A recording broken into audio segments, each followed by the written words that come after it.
aura lieu tout de suite après le message, mais je voudrais qu'on puisse considérer la signification et l'importance du baptême de l'enfant de Dieu.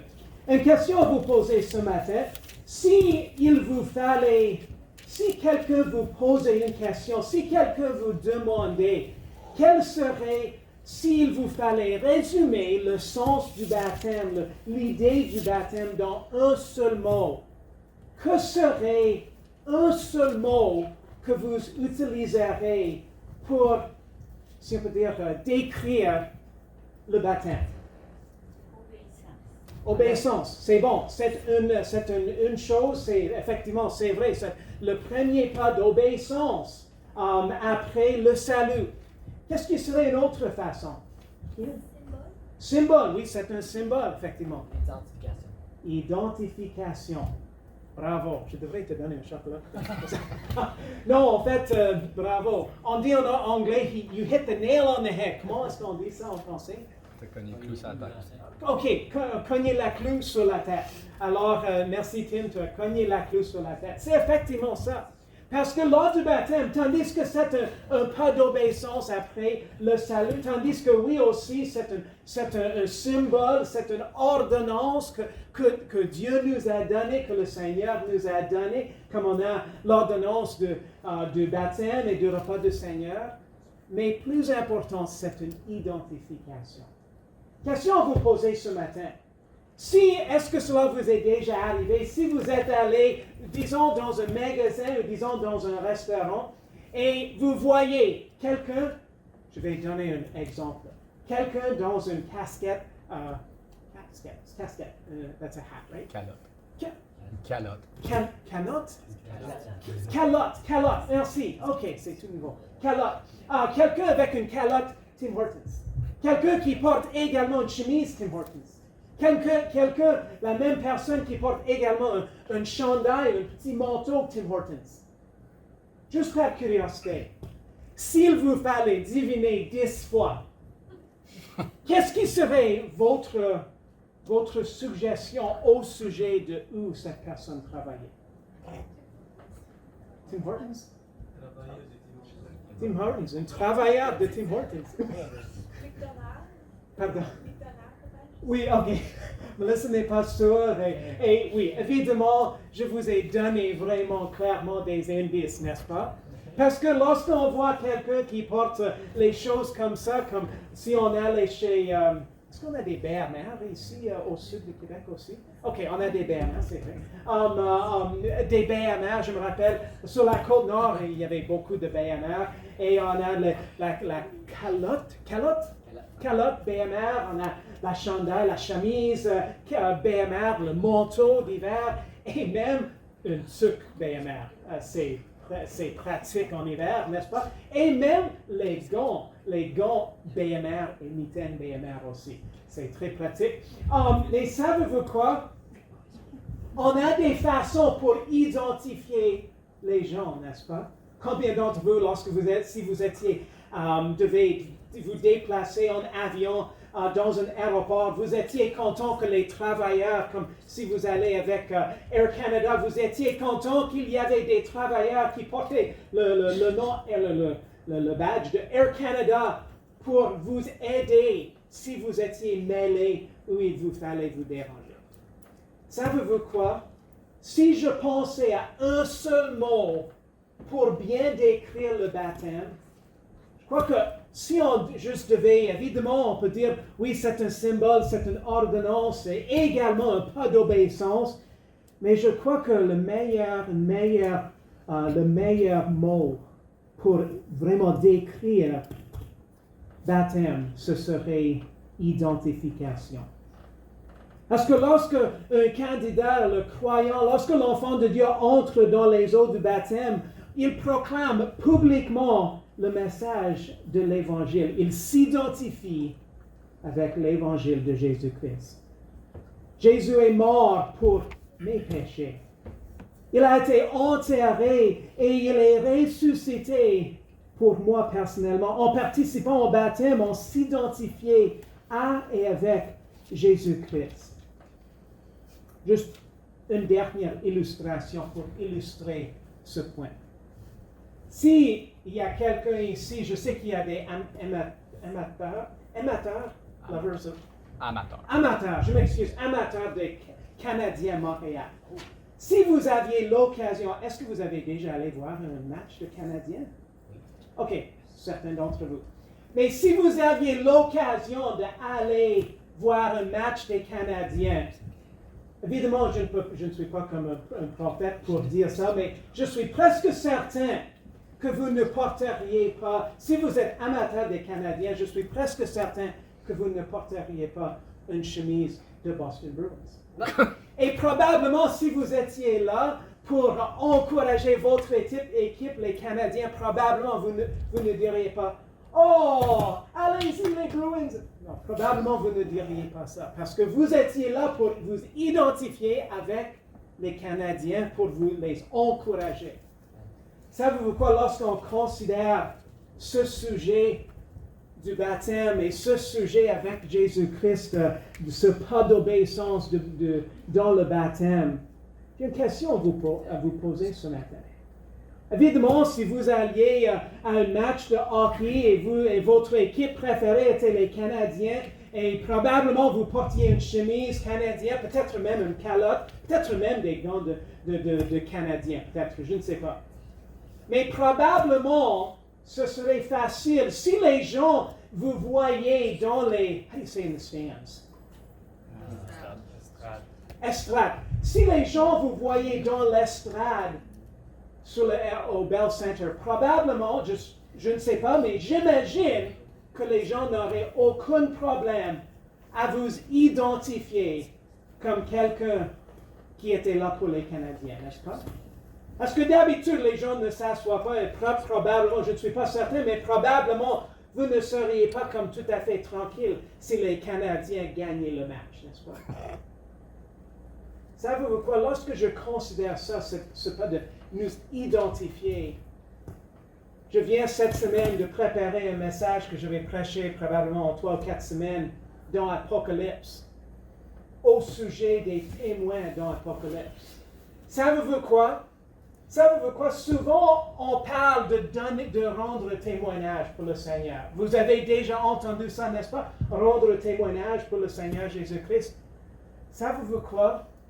Moi, je crois que lorsqu'on considère ce terme, ce mot de s'identifier avec le Seigneur Jésus-Christ, je crois que, comme les témoins dans l'Apocalypse, je crois qu'encore mieux que de tout simplement donner témoignage, c'est d'être un témoin. Et je crois que dans un certain sens aussi, s'identifier avec Jésus-Christ dans le baptême, ça, non seulement ça donne un témoin, mais notre baptême, notre vie, notre témoignage devient, on est comme témoin de son œuvre dans notre vie.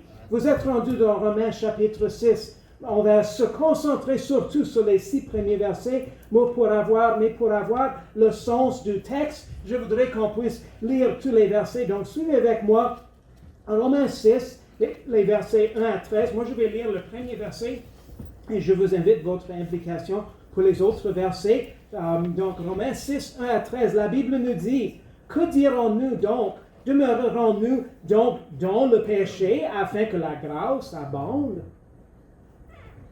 Loin de là, nous qui sommes morts au péché, comme vivons-nous encore dans le péché? Ne savez-vous pas que nous tous qui avons été baptisés en Jésus-Christ, nous avons été baptisés en sa mort? Nous avons donc été ensevelis avec lui par le baptême en sa mort, afin que comme Christ est ressuscité des morts par la gloire du Père, de même nous marchions, nous aussi, dans une vie nouvelle. Car si, lui devenant semblable dans sa mort, nous avons été faits une même plante avec lui, nous le serons aussi à sa résurrection. Sachant que notre vieil homme a été crucifié avec lui, afin que le corps du péché soit détruit et que nous ne soyons plus asservis au péché.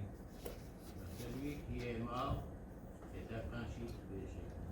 Or, si nous sommes morts avec Christ, nous croyons que nous vivons aussi avec lui. Vous aussi considérez... C'est-tu le 20, Vincent? Sachant que Christ, ressuscité des morts, ne meurt plus et que la mort n'est plus de pouvoir sur lui. Car en mourant, il est mort une seule fois pour le péché, mais en vivant, il vit pour Dieu. Vous aussi considérez-vous comme morts au péché, mais vivants en Dieu en Jésus-Christ, notre Seigneur. Que le péché ne règne donc point dans votre corps mortel, pour lui obéir en ses convoitises. Ne livrez point vos membres au péché pour être des instruments d'iniquité, mais donnez-vous à Dieu comme de morts étant devenus vivants, et consacrez vos membres à Dieu pour être des instruments de justice. Merci beaucoup. Constatez avec moi certains mots, comme la force des expressions ici, baptisé en Christ, baptisé en sa mort, enseveli avec lui par le baptême. Évidemment, ceci ne parle pas du baptême de l'eau, mais du fait que par la foi en Jésus-Christ, en son œuvre de rédemption, nous sommes spirituellement immergés, baptisés pour ainsi dire, en Jésus-Christ. Et le baptême en tant qu'un pas d'obéissance après le salut s'agit d'un témoignage personnel et biblique de notre identification, en Christ par la foi en lui. Donc, si on peut poser la question, quelle est l'importance du baptême de l'enfant de Dieu? Quelle est l'importance du baptême de l'enfant de Dieu? Mais c'est votre identification personnelle avec le plus grand acte de l'histoire humaine. C'est la mort, l'enterrement, la résurrection de Jésus-Christ. Combien d'entre vous, est-ce que vous êtes déjà allé peut-être pour un voyage, etc., et on vous demandait votre identification? On vous demandait une pièce d'identification, n'est-ce pas? Si on fait notre passeport, il nous demande des pièces d'identification. C'est d'habitude les nombres de notre ancien passeport, nombre d'un permis de conduire. Savez-vous quoi? Notre identification en Jésus-Christ est maintes fois plus importante que n'importe quelle identification terrestre qu'on nous donne.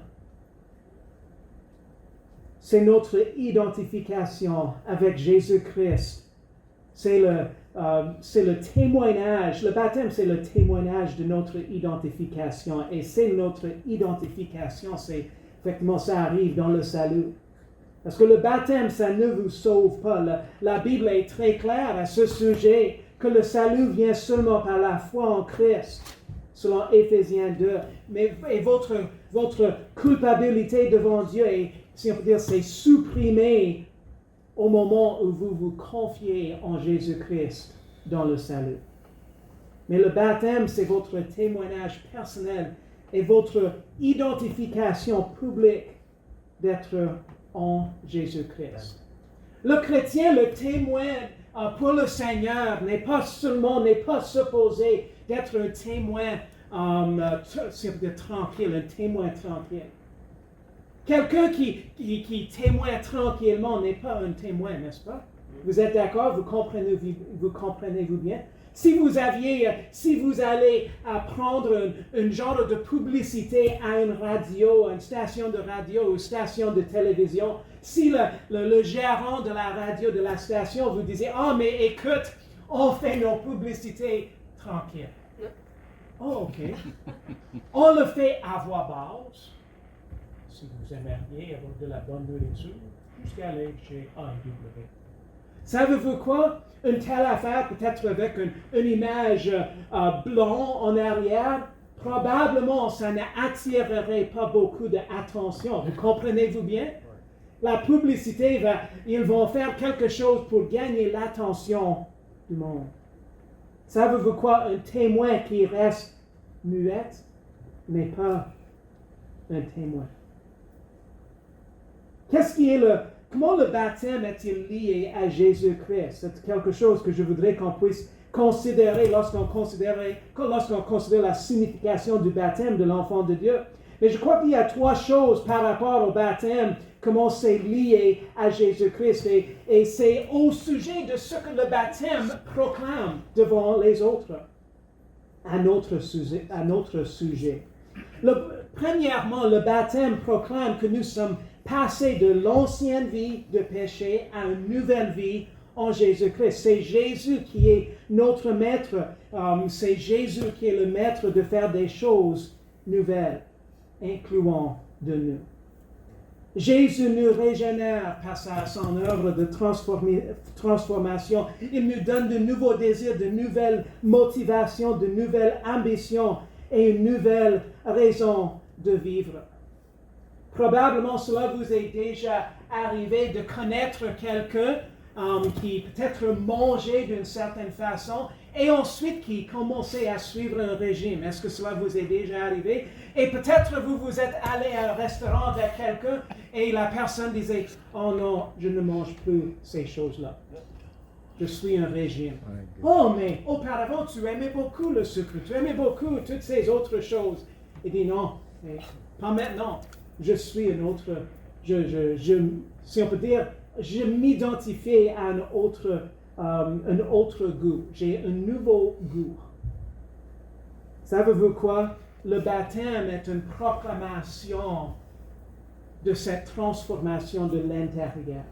Des nouveaux désirs, de nouveaux chemins, des nouvelles ambitions, de nouvelles raisons d'être que le Seigneur nous met dans notre cœur.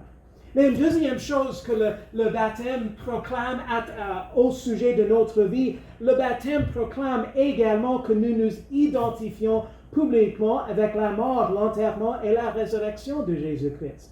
Tout comme Jésus a vaincu le péché, la mort, le tombeau, et le tombeau, en Jésus-Christ, nous nous identifions avec lui. Par la foi en Christ et son œuvre en nous, nous ne sommes plus esclaves au péché. Et ce texte nous en parle clairement. Car la victoire nous est disponible en Jésus-Christ. Même si on meurt physiquement, par la foi en Christ, nous n'aurons à subir la mort spirituellement pour l'éternité.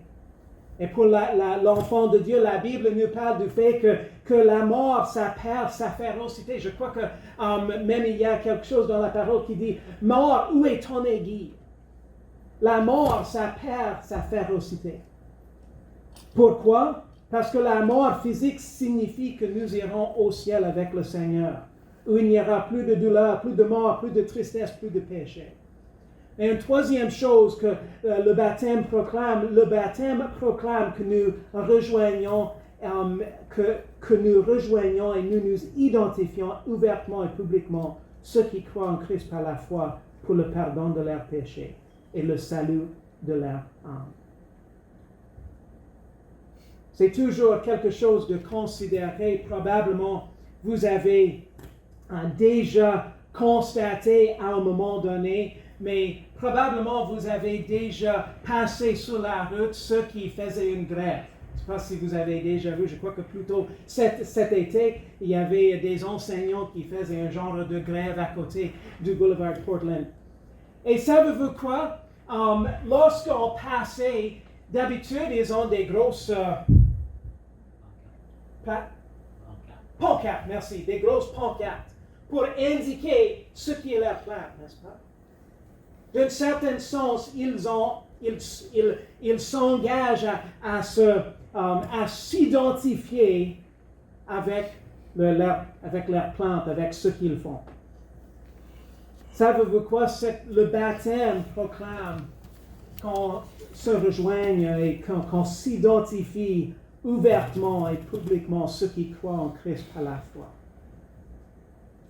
Parce que lorsque l'on se fait baptiser, lorsque le candidat qui voudrait se faire baptiser, l'enfant de Dieu, l'on proclame, on fait visuellement l'évangile devant ceux qui sont témoins. Ça va être vous tous ce matin. Lorsque l'on se tient dans l'eau en s'attendant de se faire baptiser, l'on symbolise Jésus-Christ qui mourait sur la croix. Lorsqu'on plonge dans l'eau, on symbolise Jésus enterré dans le tombeau. Et en sortant de l'eau, on symbolise Jésus qui est ressuscité d'entre les morts. Et puisque l'on est personnellement baptisé, on proclame publiquement aussi de la foi et de l'espérance certaine qu'on possède dans la personne de Jésus. On proclame ouvertement, on fait ce qui s'est produit dans notre cœur. On s'identifie publiquement avec l'œuvre de Jésus pour nous. Dans un certain sens, on proclame, je suis mort spirituellement avec, je suis mort spirituellement avec Jésus-Christ. J'ai été enseveli avec lui et maintenant je suis ressuscité avec Christ pour une vie toute nouvelle. Mon vie ancienne s'est passée, c'était mort, mais je suis ressuscité dans une nouveauté de vie. Le mot grec traduit par baptiser, c'est le verbe baptizo, qui signifie de plonger ou de immerger.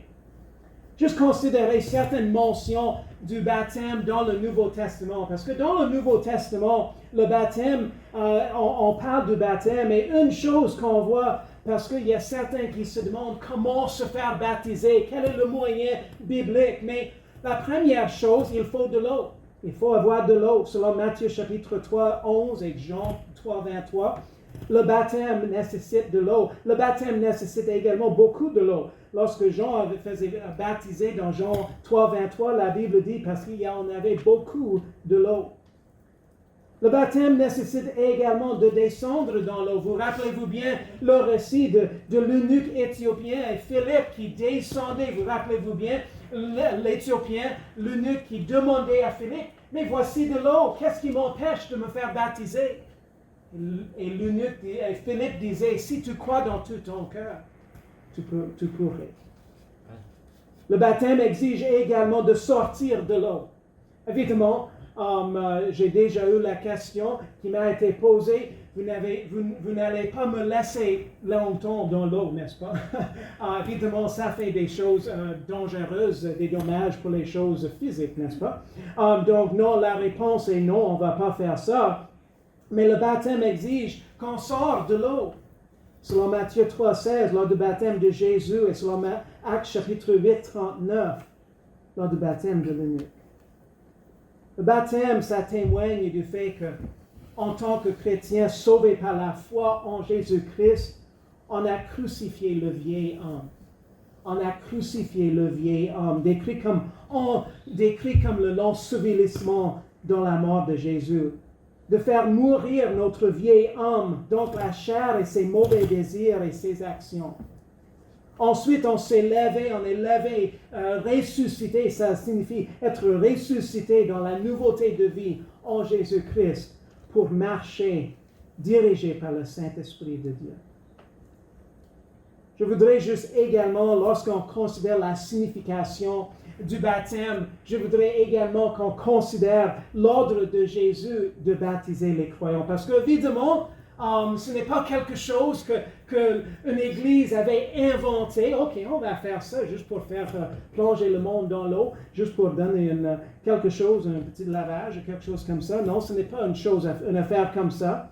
En fait, c'est notre Sauveur Jésus-Christ qui nous ordonne de suivre son exemple en toutes choses, et cela inclut le baptême. Matthieu 28, 19, c'est un verset très connu, surtout dans les temps de mission, parce qu'on cite ce verset souvent. Allez donc et instruisez toutes les nations, les baptisant au nom du Père, du Fils, du Saint-Esprit. Même au début de son ministère terrestre et public, Jésus-Christ a choisi de se faire baptiser. En fait, Jean-Baptiste a appelé le peuple juif à confesser leurs péchés et à déclarer publiquement leur repentance par l'immersion dans le fleuve Jourdain. Jésus, son péché, cette journée-là, s'est approché, s'est joint à la foule au bord du fleuve Jourdain. On peut presque imaginer ça arriver lorsque Jean était en train de baptiser les convertis, de baptiser les nouveaux croyants, et Jésus s'est approché et demandé à Jean de le baptiser. Le Seigneur a choisi, dans un certain sens, de s'associer à l'homme pécheur qui était sauvé par la grâce en ce qui concerne le baptême. Même si Jésus-Christ n'avait aucun péché, il n'avait pas besoin d'avoir un sauveur parce qu'il est le sauveur, mais il s'est identifié. Et lorsque nous suivons son exemple dans les eaux du baptême, nous confessons publiquement notre foi dans le Sauveur et nous nous identifions à et avec lui. Une autre chose, le baptême nous permet de démontrer également notre lien avec Jésus et avec nos frères et nos sœurs dans le Seigneur. Nous sommes tous membres d'un seul corps, la Bible nous dit, placés sous l'autorité du même Seigneur Jésus-Christ. Mais c'est important de se rappeler également à ce point-ci, juste je voudrais souligner encore une fois afin que ça soit très clair. C'est la foi en Jésus-Christ seul qui est la seule exigence pour le salut et non pas le baptême. Mais pour obéir à son commandement, nous devons se faire baptiser après avoir décidé de l'accepter Jésus-Christ comme sauveur. Donc, on a déjà examiné la signification. Juste pour les prochaines minutes, je voudrais qu'on puisse examiner l'importance du baptême. Quand quelqu'un descend dans les eaux du baptême, tout d'abord, cette personne confesse, « Je mérite la mort. Je mérite la mort. Je mérite le jugement de Dieu. » Mais la personne reconnaît également de façon publique, « J'ai placé ma foi en Jésus-Christ. » Dans la personne de Jésus. Et c'est seulement Jésus-Christ qui peut donner la nouveauté de vie à l'homme par la foi en son nom. Et c'est ce dont qui est témoigné lorsque la personne remonte de l'eau. Cette personne s'identifie à Jésus dans sa mort, dans son ensevelissement, dans sa résurrection. Et la personne reconnaît aussi, j'étais mort, comme la Bible nous en parle, j'étais mort dans mes enfances, dans mes péchés, sous le jugement de Dieu enseveli. Mais je suis maintenant ressuscité en nouveauté de vie parce que je suis en Jésus-Christ. Donc la personne s'identifie à cette réalité finale de la mort et de l'ensevelissement, puis de l'appel de son nom et de la résurrection de Jésus de la tombe.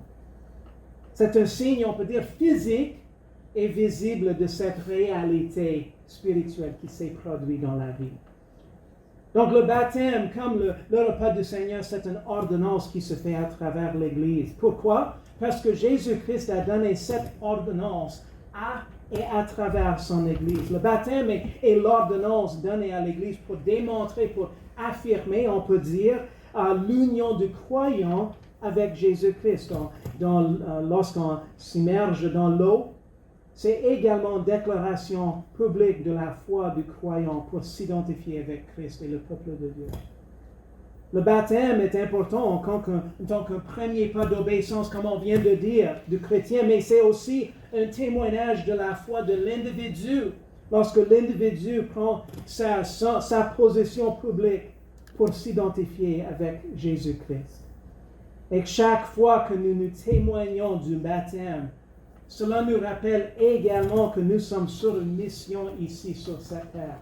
Tout comme Jésus nous a donné son ordre dans Matthieu et dans d'autres versets, nous avons toujours beaucoup de travail à accomplir pour le Seigneur.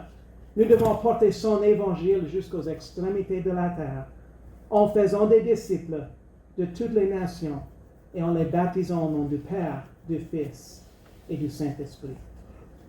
Ce matin, je voudrais juste terminer en vous posant quelques questions. Premièrement, je vous demande, je ne sais pas, je ne connais pas tous les cas de chacun ici, mais je vous demande, est-ce que vous êtes sauvés ce matin? Est-ce que vous avez déjà suivi le Seigneur dans l'obéissance, en mettant votre confiance, votre foi en lui? Est-ce que vous avez aussi suivi le Seigneur, si vous êtes sauvés, en vous identifiant avec Christ dans le baptême? Moi, je vous demande, je vous encourage, si vous n'êtes pas sauvé ou si vous n'êtes pas certain de votre salut, je vous encourage de venir me parler. Ça me ferait plaisir de vous montrer dans la parole de Dieu comment vous pouvez avoir assurance de votre salut.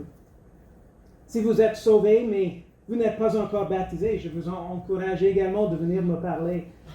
Ça me ferait grand plaisir de pouvoir vous aider à soit connaître Jésus ou comment suivre le Seigneur selon la parole de Dieu. Merci Seigneur de ta parole.